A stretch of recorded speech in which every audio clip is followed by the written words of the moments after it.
Welcome back to another episode of Sea Devil Sessions University Transfer Edition. I'm your host, Lucinda McNamara, Dean of University Transfer and Partnerships, and I am joined in the studio once again by the semi-talented Tim Vandenberg. Wow, I'm going up. You are. It's a slow crawl. Yeah. But you're making it. Evolution, it takes a while. Now listen, we are in the same boat. I don't think anybody knew what we were getting involved with and how we were going to do this, but yet we persevere. We go. And let me tell you, the guest we have today, I get called as the video guy to do a lot of different things around instruction. And anytime I get that call from Hans, I know it's going to be something cool. I was just out there the other day, and he was having his students build motors and little remote control cars. Then the very next day, they were flying drones out on the soccer field. I mean, they get to do so much cool stuff. This is appealing. The little boy inside of Tim. It's a 12-year-old is very excited. I know. Well, I'm very excited to have Hans here in the studio. He is a worldly man, to say the least. I mean, more than we knew, right? I know. It's fascinating. It's great having Hans in the studio. We're going to find out a lot of wonderful things about him that is going to make our engineering program here at the college even more attractive. Yeah, I think you guys are in for a special treat, if you will. We're going to engineer a lot of fun here today. Oh, folks, there it was. On to Hans. Dr. Chapman, Thank you for being here in the studio with us. And I got to say, you're kind of like the international man of mystery that we have here in the studio. All that mystery is going to be unraveled. We Deep can get behind into the it. scenes. Right. But you got your Bachelor of Science in Ghana. That's correct. You got your Master of Science in Scotland. Correct. And then your PhD in England. That's amazing. So the first question is, where are you from originally? And then what brought you? How in the heck did you end up here in Wilmington, North Carolina at Cape Fear Community College? Very good. I like that. Well, I'm originally from Ghana, West Africa, which old British colony. I come from the coast. Not just the British, the Europeans settled along the coast. So, my name suggests where I come from. Anybody from Ghana, as soon as they hear my name, they know I'm coastal. Okay.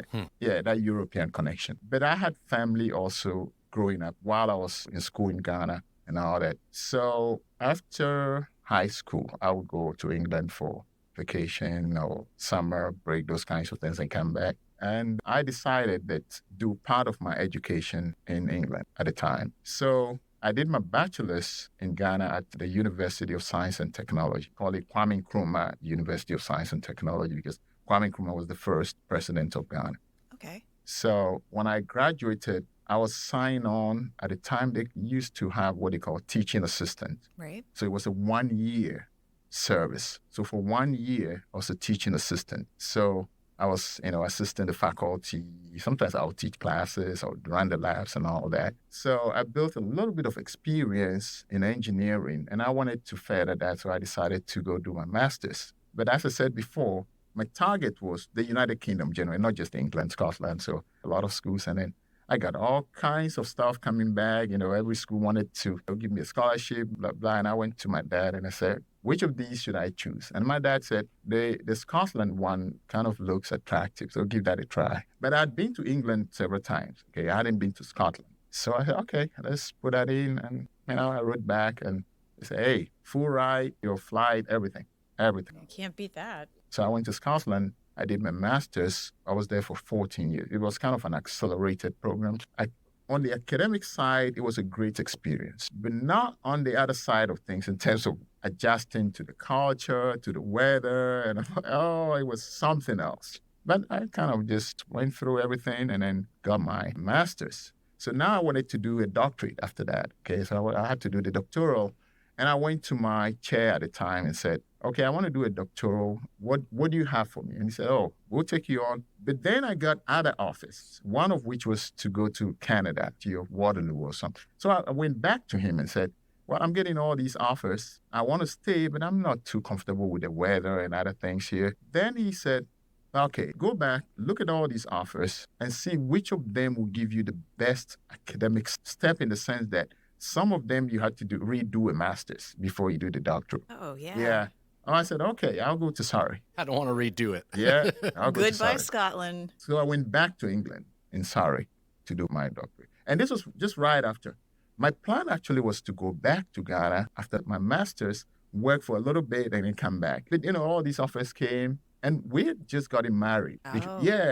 But my wife was working in Ghana. So I had to transplant her really quickly to England. Right. Yeah.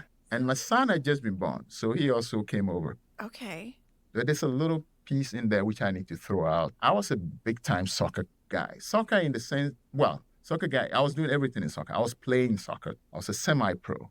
While you were getting your PhD? When I was doing my PhD, you were a semi-pro do soccer more, player? Hans, you need to do more. Oh my gosh, Do less, this Hans. is amazing. But anyway, just for the purpose of this conversation here at Cape Fear Community College, through that, I got my doctorate degree in mechanical and materials engineering. Actually, all my 3 degrees are in mechanical and materials engineering there.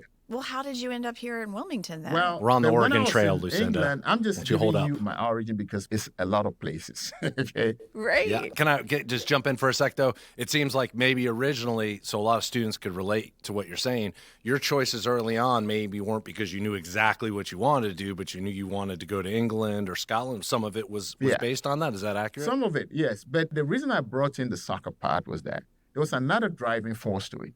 Because I was big on soccer, I was looking for a place where I could play soccer and enjoy it in the weather, and instead of playing in Scotland. Right, in the rain. Right? So that's what drove me back to England. Yeah. And then part of my doctorate, the whole program was we had a partnership with another university in Spain. So I did part of it in Spain. Oh, wow. Yes, in Madrid, Spain. Truly an international man of mystery. So I'm as international as it gets. That's it. Yes. And then we end in Wilmington after that glorious cavalcade of destinations. Okay, so we moved to the States. It wasn't a planned thing at the time. My wife's sister was already here. Okay, so we'd just come for a visit. It was just right after my doctorate. Right. Matter of fact, I missed my graduation. The graduation it's not like here, like a day after, last day of school and all that. It would be like a week or 2 weeks after. So we decided, let's just go have fun in America for a few days and come back. So we got to America. My wife was pregnant at the time. And she decided to go see the doctor, just regular checkup. And then the doctor asked when she was planning to go back, and she gave the date. And the doctor said, no, you can't go because we got to do further tests. Oh. It wasn't part of our plans. Made us stay. He wanted her to stay for the sake of the baby, or when she was going to... Yeah, because they had to do more tests and other things. Yeah. You never know where things are going to lead you. This was in Atlanta, Georgia. Georgia. So I'm telling you the trajectory, right? Right. Cold and frosty like Scotland down From there. Georgia. So that's when my daughter, she was born in Georgia. Then we moved to Florida because Florida State University / A&M University. Right. The 2 universities have a combined college of engineering. That's where, when they hired me, be a research director. And you were thinking, Florida looks all right. Florida, man. So Hannah, our last one, was born in Florida. Okay. What part of Florida? Tallahassee. Okay. So we were there for 5 years, and then we moved to Kentucky because I got another job at Morehead State University. Kentucky was different for us. We were just not ready for Kentucky. Everything was not what we were used to, but we adapted. Kentucky was the Scotland of the United States. Yeah, I think that's a good analogy. Yep. It was the first few months were tough for us. You see, I was busy, like I'm busy here, but my wife struggled a lot. Right. Somehow, young children. When we settled, she came to love it more than anybody else. And then finally, one time when she got an interview in the state of North Carolina at Fayetteville State University, and I said, let's consider moving to North Carolina. She said no. She preferred to stay in Kentucky.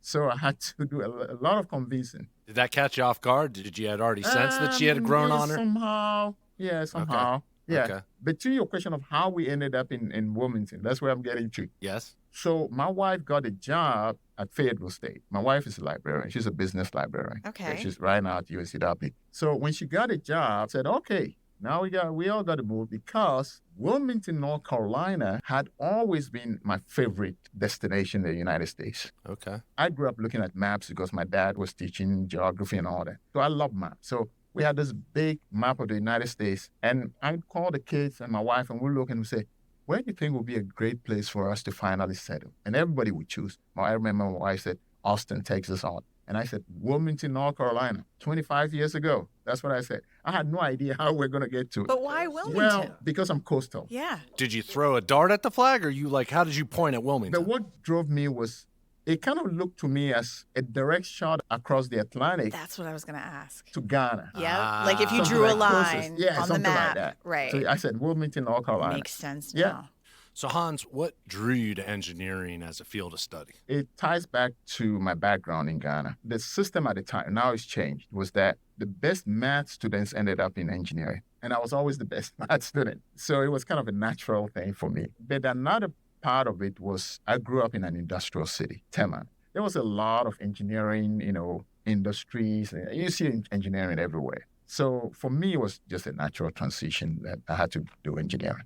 Okay. And so since you've had so much teaching experience with your being a teaching assistant and then going off to Florida and Kentucky and landing here, what have you noticed in your educational journey about the differences in students since you began? Well, there's been an evolution over the years, right? So back in the days, let's go back about 20 years before I got tenured and all that. The approach to engineering was pretty much rudimentary. So teaching an engineering class was more about do a lecture, give them some problems to solve, stuff to do on paper, design, that kind of stuff. Right. But today it's a little different in the sense that the current generation, they're not too much into that kind of rigid lecture type of things. So we've become more adaptable and more versatile in how we approach teaching. Like I just got out of class today, right? My approach was give them something tangible. So I'm teaching a topic on electrical engineering. They already have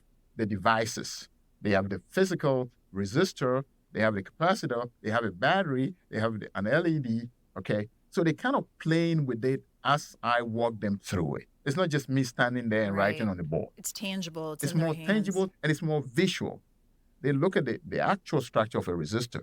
If I say we can determine the ohms based on the color of it or the bending on it, they can see what I'm talking about. Right. So we do a little bit of that, and they're more savvy with technology. So they want to see something like a video presentation. If you give them a problem to solve, they still want to see it step by step visually, okay? And then also, they're not into reading a lot of stuff. So I've got to compress the content into, let's say, just a page. Yeah. Things like that. So you can see all that transition, over the years. See, because with COVID, we had to adapt to online teaching and using all kinds of different tools. So using the same EGR 150 electrical engineering as an example, now I'm going to do more like an interactive circuit lab. See, they will do the hands-on lab, but now they want something more interactive. So I have to bring in a platform, we call it Tinkercad, where they can do the virtual design of the lab, where they can drag and play stuff. I see. The nature of the student has changed, and we are also adapting to that change. And technology keeps going, so we keep adapting. But we still have to keep an eye on the big picture. There's a scope to cover. There's some depth to cover. There's some rigor to cover because mine is a transfer program. So we're not doing stuff just because it's fun. But at least it sounds like you're very open to being adaptable and dealing with all the new technologies. I think sometimes there can be some reticence in the educational field to that because people just, there's some traditionalists that love to go and just stand in front of a class and lecture. Yeah. And that isn't the nature of the beast anymore. It is Correct. Evolutionary. And I think that that's hard sometimes for people to embrace. Yeah. Yeah, I think what would be interesting to read on if there's any sort of study of, because of technology, are these students or are humans leaning more into a visual learning style, whereas you would think that might be a genetic thing versus a learned thing because of their technology. So I think that'd be fascinating because it seems like we're kind of heading that way. And from the get-go, some kids are visual learners, some read better, but I wonder if it's actually changing the percentages of that. Yeah, there's got to be a study on this. And I've been thinking about this, for years now, that the whole educational structure has to change. The structure is based on the old system, old, rigid, take a textbook, have a lecture, and then have a bunch of problems to solve. Right. But it doesn't work because you don't want to lose the students. You see, you can do all that stuff, but if they're not engaged, you're not really achieving anything. You got to figure out a way to bring on board the changes in technology, the changes in approaches, and still make sure that you're still meeting the goals. Yeah. Well, I'm sure you probably saw it, internationally, because I remember I was just listening to something from like Norway or whatever, and the students had done like a year or two in the States. Yeah. And they asked them kind of what they thought when they came back. And one of the things that stood out immediately was kind of the ridiculousness of multiple choice and standard tests. There you go. They don't There do, you go. like you actually Right. have to know it and True tell false. you what it is. And that's a thing that I think is uniquely American, or maybe not, but it seems like. Yeah, old system worked back then, but now things are different.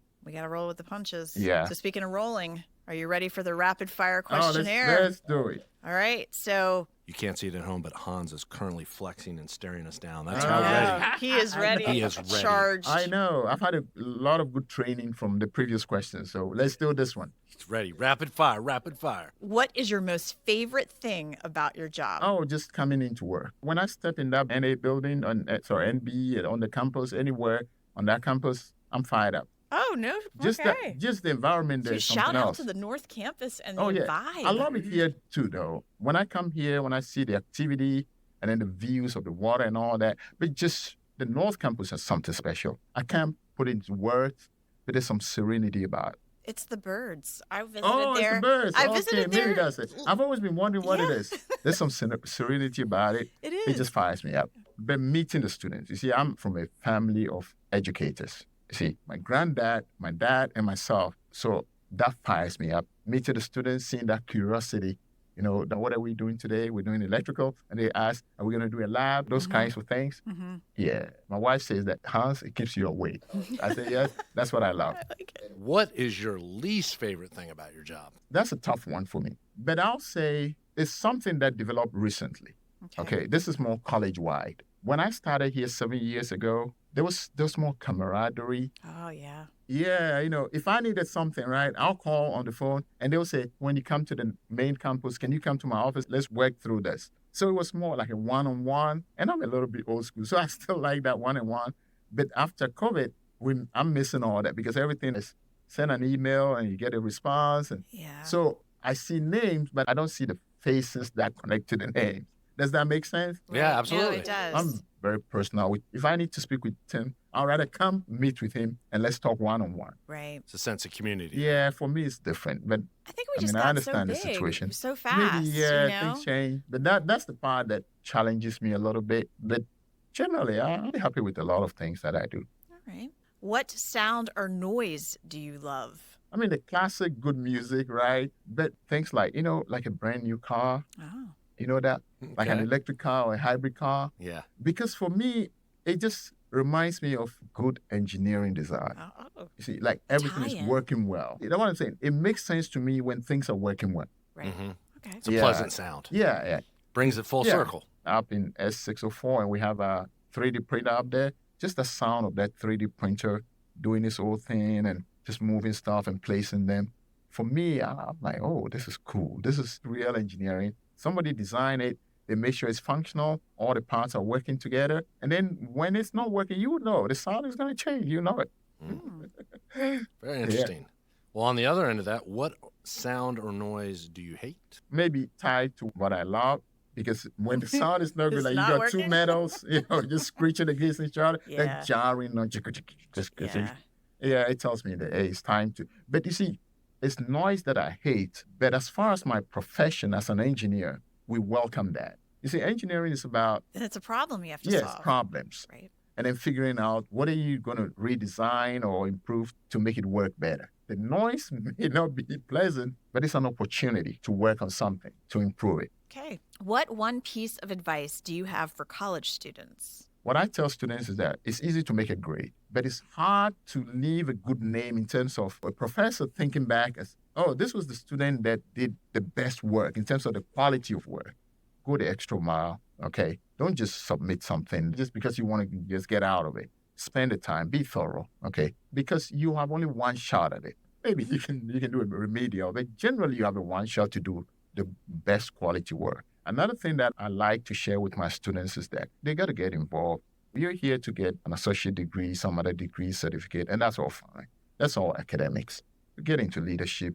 Join my Student Engineers Association. Yes. Plug. Be in the SGA, math club, physics, some others. But get involved and make the best out of your college experience. Let me add like a little addendum to that there. What is fulfilling about when you see like the motor click in a student's head when they get a concept? Talk to me about the Oh. satisfying kind of nature of Oh, I'm so glad you asked this. Okay. So let me bring Brilliant, Tim. a scenario to answer Tim's question. Okay. A couple of weeks ago, we're just about to start a class. This was DFT 170, engineering graphics. We use SolidWorks, and we're going to, do some designs. And then 2 students walked in. Well, these are former students. Okay. They walked in. It was spring break for NC State. Little check-in with Dr. Chapman. I was right now. I still kind of express the amount of joy seeing them go through that process. Because being a transfer program, I always have that at the back of my mind that whatever we do, regardless of what happens, grades, whatever, they got to end up in a destination in NC State, Charlotte, ECU, Western, somewhere else. Right. And we see them come back and then talk about the things we did in class, which they are utilizing at a higher level. And guess what? They said, oh, we'll sit at the back. So I'm like, okay, because I thought they were waiting till after class. Then they said, Dr. Chapman, can we have the design handout?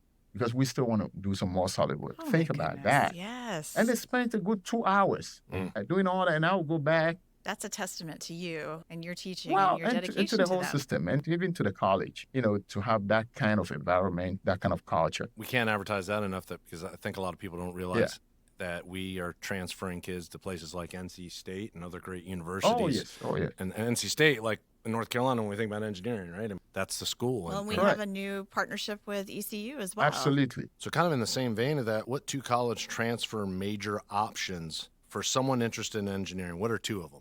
Well, you see, the Associate in Engineering program tries to be broad-based, okay? There's so many branches. But I'll say maybe the popular ones or the ones that maybe, because they're all doing well, but there's some that I can see them being robust over the next, let's say, 10, 20 years. Let's say the brightest of our product to say they're going into mechanical engineering. Okay. And then it comes down to maybe computer engineering, electronics, electrical, bioengineering, that kind of order. A recommendation actually depends on their interest and then their destination, whether the university offers that and all that. Right. And like I said, all the engineering branches they're pretty strong. They're doing really well. But I think the top 2 right now for me will be computer engineering and then electronics before mechanical. Mechanical has always been like the traditional go-to, but also bioengineering. So what profession other than your own would you like to attempt besides professional soccer player? Oh, Beat them too. I I was guess gonna it say could that be. one. You could say professional soccer player. Okay, there's a few, okay? I would say that maybe a cosmologist. I like the cosmos, Oh, the okay, universe. Yeah, that fascinates me. Cosmologist. Yeah, Astronomy. I can spend hours just watching documentaries on how the universe formed or this to try to figure it out and how our understanding of the universe has changed, with things like the Hubble Space Telescope and now the Right. James Webb is giving us a complete total dimension to all this. That's something that I can do it without getting paid for it. Okay. All right. Well, how about the opposite? What profession would you not like to attempt? Politician. I respect what they do. But you see, I'm so solution-oriented, back and forth and all that disagreement for Never getting to the just not, solution. for just some right. petty things. Yeah. When Yeah. we, as the observers, we can see that they can solve the problem, but they're not. That kind of thing. So what is your favorite film? I'm not big into films, but I love Coming to America. Oh, I don't know if you guys- Sweet. did you Eddie watch the new Murphy one? I haven't got a chance Okay. yet, but I will. But the I- original Original one. is so good. Classic. Yes, Eddie Murphy and Arsenio Hall and those guys. And the Mhm. reason I enjoy it is twofold. First of all, it's a comedy, Right. but it's the African connection to it. That's true. You see, they're trying to depict Africa, but it's inaccurate. Right, So right, that, right. I find that funny. Yeah. Oh, yeah, I can watch that a million times. Oh my gosh, Yes. that's great. Well, you'll have to tell us what you Yes. think when you get to see the new one. Yes. Maybe Yeah. the next time. Well, finally, what advice would you give your 18-year-old self about your future? You engineered a time machine, clearly. Yeah, but Right. part of it is engineering, okay? But part of it is my personal fears. I have a fear of flying. I used to love flying. You were flying all over the place, I Hans. was going to say that'd be a Well, but something changed. And now I developed this fear of flying. So I would say maybe growing up, I could have been doing, practicing to be a pilot or skydiving or something like that. You know what I'm Right, saying? right. You know what? I've been trying to solve that problem by using VR. Really? Yeah, Is it just because you know so much Well, about the engineering of correct. the The plane? mechanical knowledge. and And you- because something happened, I had a couple Okay. of bad flights. Okay. So my that'll do it. mind started, okay, look, actual mechanics. Right. Before a flight, I'll do all this VR training, simulate a flight and all that kind of Really? stuff. Yes. That's Yes. fascinating. It is fascinating, You're desensitizing yourself. something like that. So if I did it before a flight, when I get on the plane, mentally I go into the VR mode, Right. knowing that I'm fine. Everything else is a simulation. Right. Dr. Chapman, Yes. thank you so much for Oh, I coming should into say the thanks. studio today. It was great getting to know you It's a a little lot of bit fun. better, and it's fascinating. And I'm going to have to see some of these soccer skills at some point. Oh, you will. You know, and for our listeners, if you've learned nothing else from this podcast, just listening to Hans talk, you get a reflection of the caliber of instructors Oh, yeah. we have here at Cape Fear and the standard we keep with that. And just from your world travels to all the different universities you've worked at to what you've done here, we've got a true treasure, young Yes. Hans. Thank you. I really appreciate it. And thanks for the opportunity. Okay, listener, I know there are some dates and deadlines always lingering out there for university transfer, and we have resident drama instructor Jack Landry on board to fill you in. And now here's a list of important college dates for April 1st through April 15th. Thursday, April 4th, Azalea Festival. There's no classes. The college is open, however, but we need your parking lot for the Azalea Fest, so there are no classes. Friday, April 5th, the Azalea Fest continues. There's also no classes. The college is open, however. Saturday, April 6th, you guessed it, Azalea Festival. But now the college is closed. So just to repeat, Thursday, April 4th, Friday, April 5th, Saturday, April 6th is the, say it with me, Azalea Festival. Monday, April 8th, it's the last day to withdraw and receive a W for the full session. Priority registration also begins for summer and fall of 2024 classes on Monday, April 8th. Monday, April 15th is new student registration for summer and fall 2024 classes. These are the important college dates for April 1st through April 15th. Taylor's in the studio to bring us some wonderful academic and cultural events for April 1st through the 15th. Lay it down, Taylor. Monday, April 1st, Diversity Month begins. Fog at the Manassas Battlefield, Poetry and Photography Gathering at 11 a.m. in U-170. Tuesday, April 2nd, Wear a Tail with the Counseling Center to support Sexual Assault Awareness Month. Fund Your Future, Scholarship Session from 12 to 2 p.m. in U-152. Wednesday, April 3rd, Pride Club meeting at 3:30 to 4:30 p.m. For location, please email cfcc.pride@cfcc.edu. Monday, April 8th, Women in Music Club, 2 to 3 p.m. in U-295. Tuesday, April 9th, come join us for the annual Blossom Bash for food, games, and the opportunity to learn more about what our resources have to offer on campus. 11 to 2 p.m. on the downtown campus. Wednesday, April 10th, UNCW visit from 9 a.m. to 1 p.m. on the second floor of the lobby in the Union Station. Succulents for students. Pick up your 2-inch potted succulent for some positivity. Supplies are limited. This will go from 10 a.m. to 12 p.m. on the North Campus McKeithen Center lobby. Math Club meeting from 1:45 to 2:45 p.m. in 605. Thursday, April 11th. Succulents for students. Pick up your 2-inch potted succulents for some positivity. Supplies are limited. This will go from 10 a.m. to 12 p.m. on the downtown campus in the Union Station lobby. Saturday, April 13th, the 2024 Riverfront Boat Show will go from 9:30 a.m. to 3 p.m. on the CFCC Riverfront. That sounds like a lot of awesome beginning of April events. Welcome to spring. I'm excited. Spring is sprung. Thank you, Taylor. Absolutely. Thanks for having me. We did it, Tim. And it's now April. April showers bring May. Wiping pollen off my car. That's Right. what April showers have helped out with this week. Did they bring your tulips, though? Did your tulips? Do you know what? What? I walked out yesterday and 3 tulips are coming up. Hello, my wife thought she could never tame this wild horse, but here I am, tending to the tulips. Oh my God, you're Tiny Tim. And my tiptoeing tulips. through the tulips. Look at that. Tiptoe through the tulips. Okay, a little bit more of that. That's good. You should be in Rockstar. It was a little Tiny Tim kind of voice there. Well, so listener, we are going from April 1st to April 15th with this podcast. And so we are hoping to give you the inspiration you need to not ghost from your classes. That's right. You're right there. You're so close. Stay the long haul. I mean, we are just powering towards the end of the semester. It's crazy.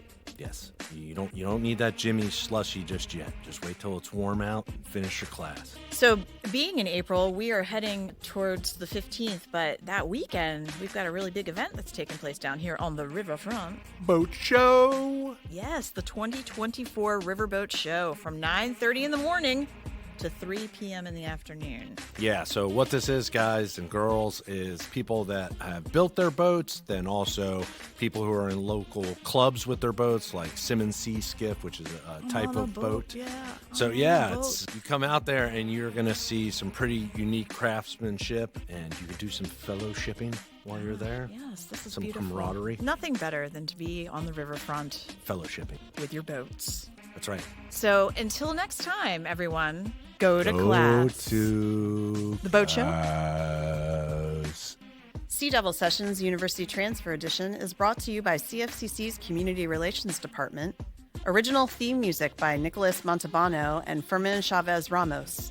Audio engineering by Mitchell White and Tim Vandenberg.